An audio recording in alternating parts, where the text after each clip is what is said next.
그렇다면 이제 스마트 산업과의 결합을 해보겠습니다. 스마트 도시에서는 교통, 에너지, 안전 센서의 데이터를 요약해서 이상 징후 알림과 대응 시나리오를 자동으로 문서화합니다.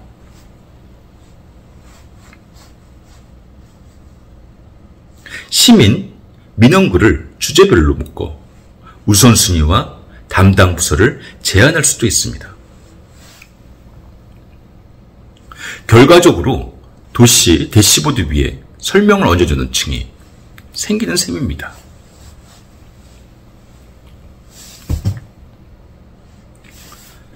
스마트 헬스케어에서는 웨어러블과 진료 기록에서 핵심을 줄여 위험 점수를 돕고 환자 안내문과 생활 코칭 안내를 개인 맞춤으로 작성합니다.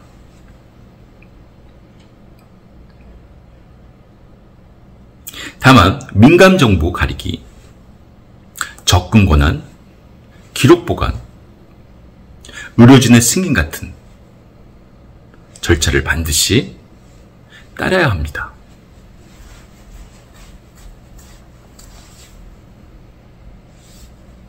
스마트팜에서는요, 온도와 습도, 토양과 날씨, 데이터를 바탕으로 물주기, 환기, 영양 조절 정책을 문서화하고 병의 징후, 이미지를 판별하는 보조와 함께 작업 지시서, 예방 점검표를 자동으로 만들어줍니다. 로봇과 자율기계 분야에서는 자연으로 쓴 작업 지시를 안전거리와 속도 같은 제약을 포함한 동작 계획으로 바꾸고 모의 환경에서 실패 시나리오와 복구 절차까지 만들어 검증한 뒤에 현장에 적용합니다.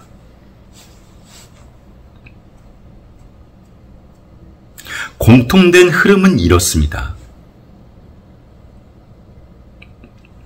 데이터가 들어오고 인공지능이 사람에게 읽히는 결정 문장으로 바꾸며 사람이 승인하고 그 다음에 실행하거나 반자동으로 운용을 돕는 구조입니다.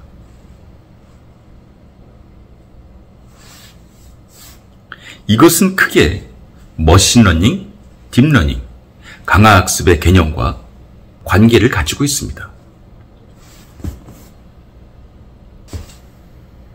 머신러닝은 데이터에서 규칙을 배우고 예측과 분류를 수행하는 넓은 틀입니다. 딥러닝은 그 안에서 층이 깊은 연결망으로 복잡한 문의를 배우는 방식으로 오늘의 생성형 모델이 주로 여기에 속하는 것입니다. 강화학습은 보상을 높이도록 시행착오로 행동 방침을 배우는 방식입니다.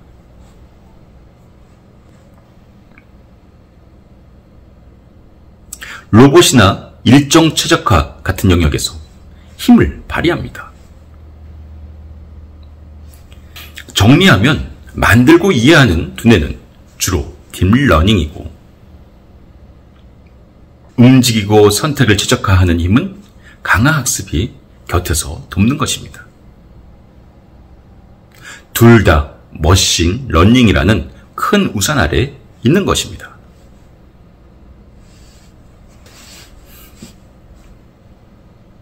이러한 기능은 핀테크, 사물인터넷, 빅데이터, 증강현실과 가상현실, 첨단 기술과 다양하게 융합되는 것을 알 수 있습니다.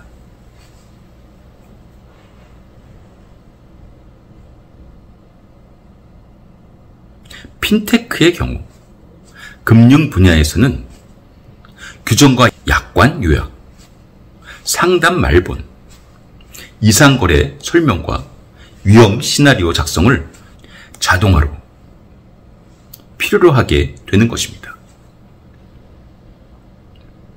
당연히 출처와 근거, 개인정보 보호, 접근 권한과 기록 관리 같은 준법 절차가 전제가 되어야 하죠.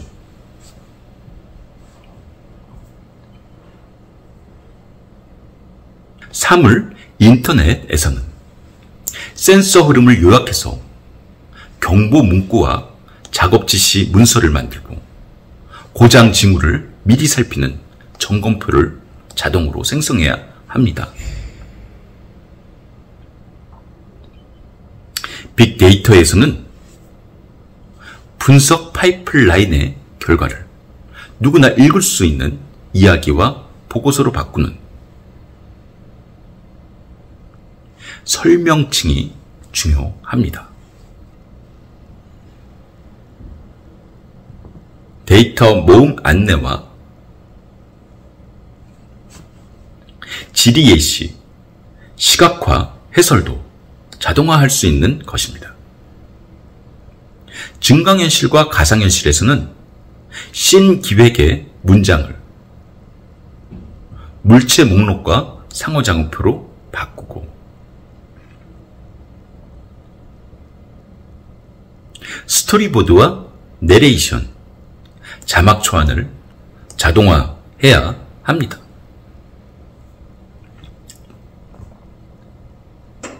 화면 갱신 룰과 그리기 횟수, 메모리 예산 같은 성능 목표와 시험 목록을 문서로 만들어 제작 흐름을 표준화할 수 있습니다.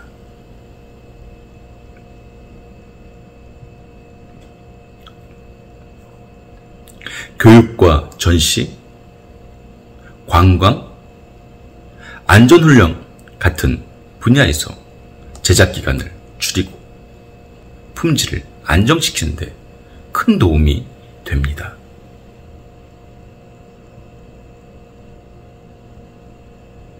안정과 책임의 최소 한도도 덧붙이겠습니다. 수치와 사실에서는 출처를 붙이고 교차 확인합니다.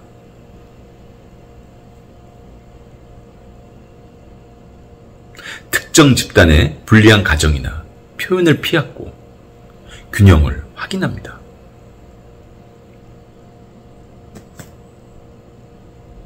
저작권과 개인정보, 상표는 입력 전에 가리고 결과의 사용 허락을 꼭 확인합니다.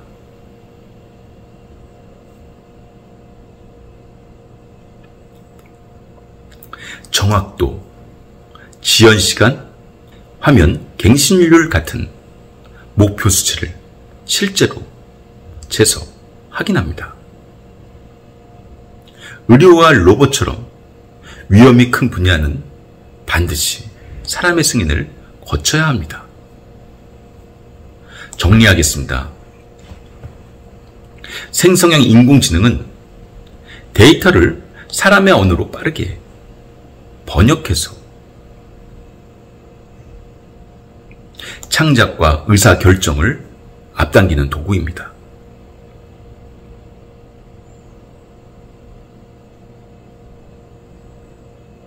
현장 데이터와 결합할수록 가치가 커지고 딥러닝과 강화학습의 배치로 만들기와 움직이기가 함께 성숙합니다.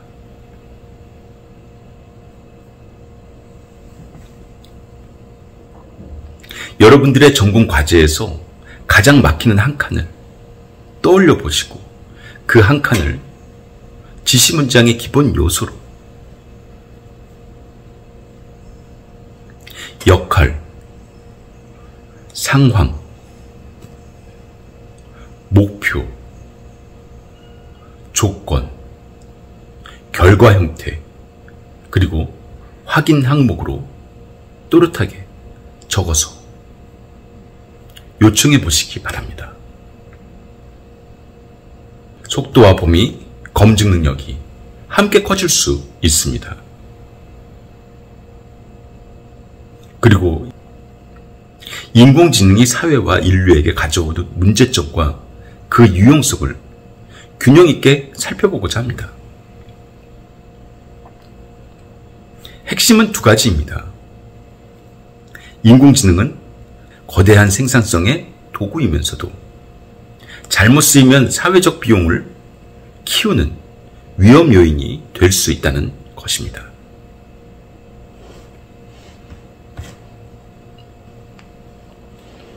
우리가 해야 할 일은 가능성을 살리되 위험을 관리하는 것입니다.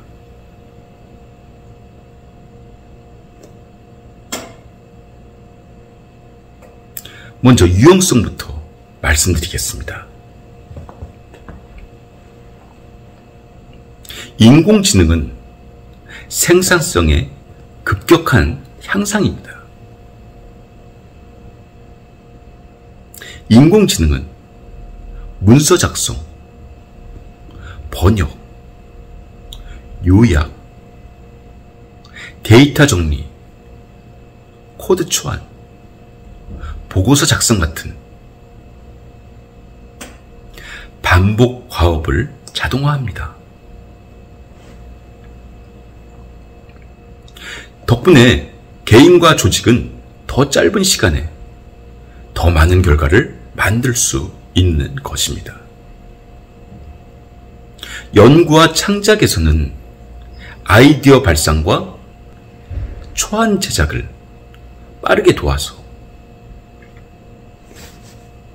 사람은 판단과 감수, 고유한 해석에 시간을 투자할 수 있습니다.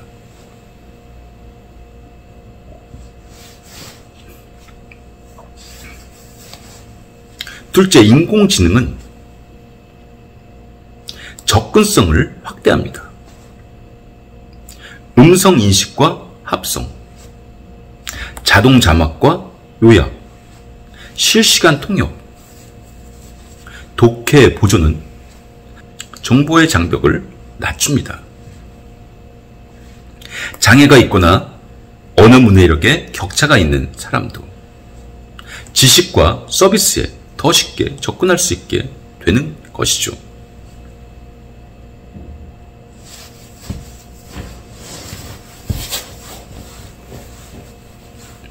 교육에서는 개별 학습자의 수준과 속도에 맞춘 맞춤형 피드백이 가능해집니다.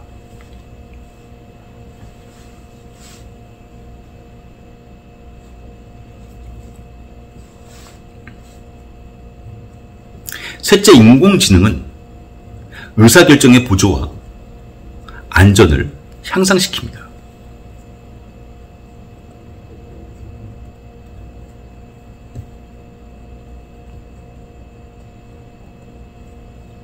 대규모 데이터를 빠르게 요약하고 이상 신호를 감지하고 가능한 시나리오를 정리하여 인간의 결정을 돕습니다. 도시의 교통,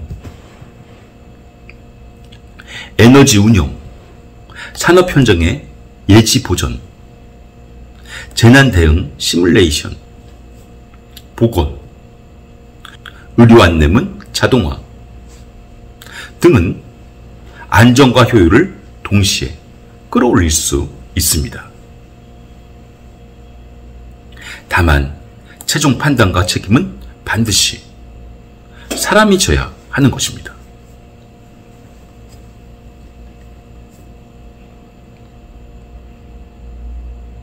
넷째, 인공지능은 창작과 문화의 확장입니다. 글, 이미지, 음악, 영상의 초안을 손쉽게 만들고 서로 다른 형식을 넘나드는 융합 작업을 촉진합니다.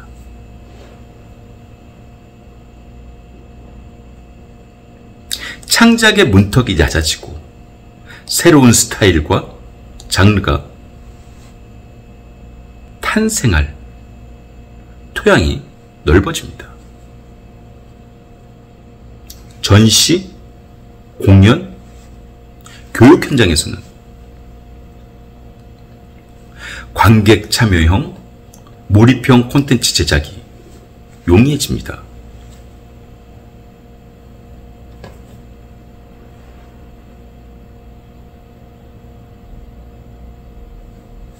다섯째, 인공지능의 활용은 과학, 공학, 보건의 혁신, 가속입니다. 가설 탐색, 실험, 설계 초안, 데이터 전처리, 결과 해석의 자동화는 연구의 속도를 높입니다. 모델 기반 시뮬레이션과 최적화는 자원 활용을 줄이면서 성능을 개선합니다. 단 검증과 윤리 심사는 더 엄격해야 하죠. 그렇다면 이러한 유용한 인공지능의 문제점을 살펴보겠습니다. 이 인공지능은 말입니다. 첫 번째, 사실적인 오류와 그럴듯함을 가지고 있는 위험한 기술일 수 있습니다. 생성형 모델은 설득력 있게 보이는 문장과 이미지를 빠르게 만들어내지만 근거가 틀리거나 출처가 불분명할 수 있다는 것입니다.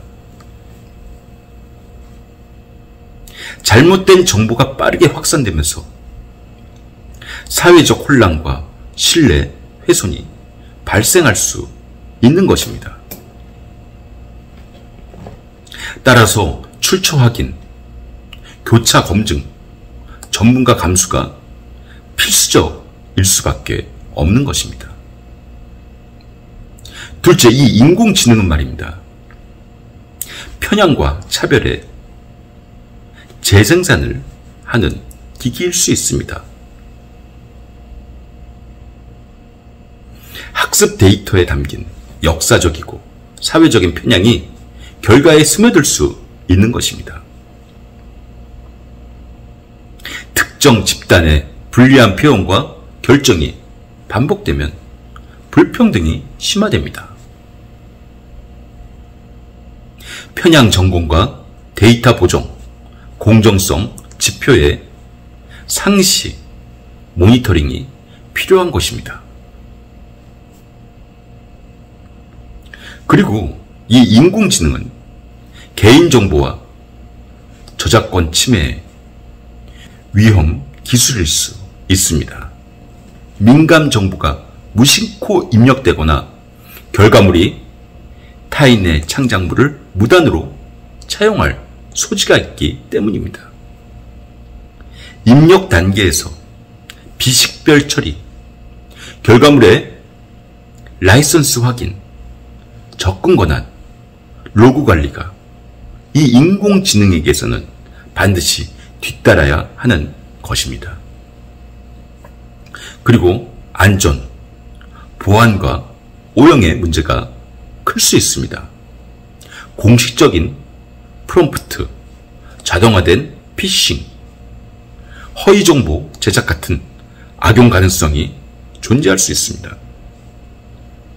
또한 의료, 교통, 로봇 등 고위험 영역에서의 오작동은 생명과 직결될 수 있습니다. 단계적 시험, 감독장치, 실패, 안전설계가 전제되어야 하는 것입니다. 그리고 일자리 전환과 기술 의존에 문제가 있습니다. 반복 업무는 빠르게 자동화되고 직무 내용이 바뀌게 됩니다.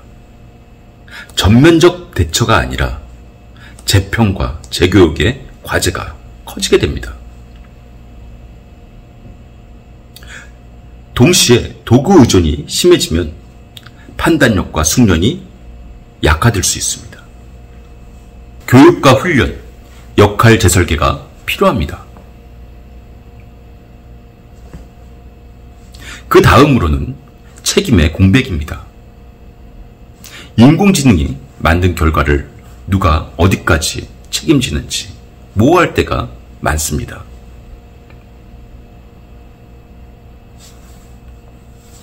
데이터 제공자, 모델 개발자, 서비스 운영자, 최종 사용자 사이에 그 역할과 책임을 명확하게 정해야 하는 것입니다.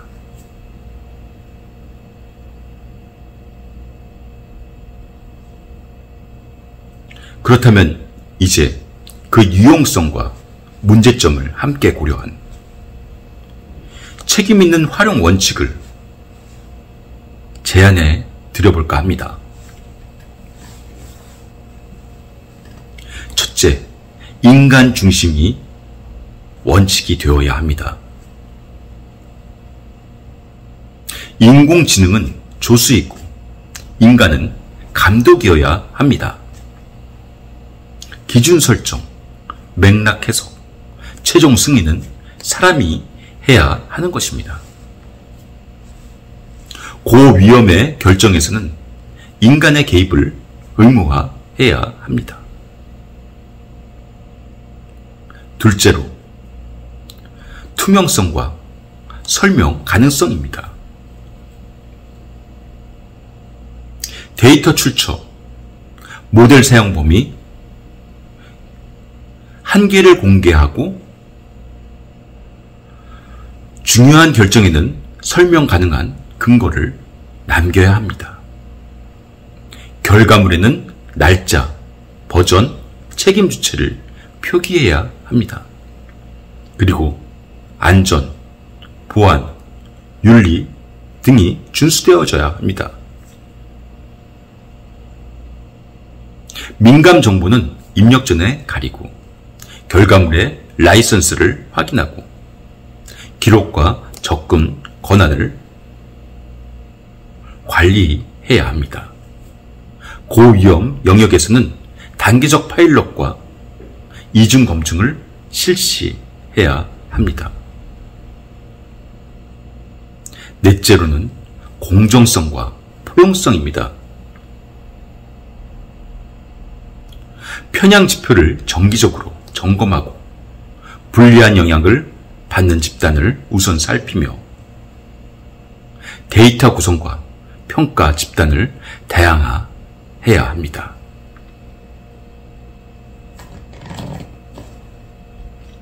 그리고 교육과 전환, 지원입니다. 도구 사용법뿐만 아니라 검증, 인용, 저작권, 윤리의 기본기를 가르쳐야 합니다.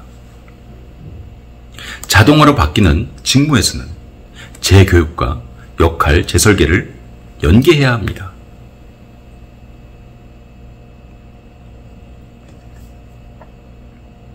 그리고 기록과 재현성 문제입니다. 요청 문장, 모델, 버전, 결과물, 수정, 검증, 로그를 남겨서 문제가 생겼을 때 원인을 추적하고 개선할 수 있게 해야 합니다. 그리고 마지막으로 한 문장으로 이 강의를 마칠까 합니다. 인공지능은 속도, 범위, 점검 등을 키우는 강력한 도구입니다. 그러나 기준, 맥락, 책임은 반드시 사람이 져야 하는 것이죠.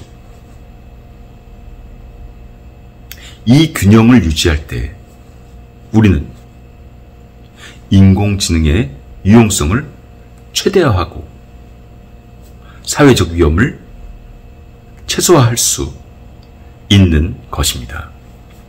오늘 이후 여러분의 수업과 연구 현장에서 이 원칙을 함께 적용해 가시길 바랍니다.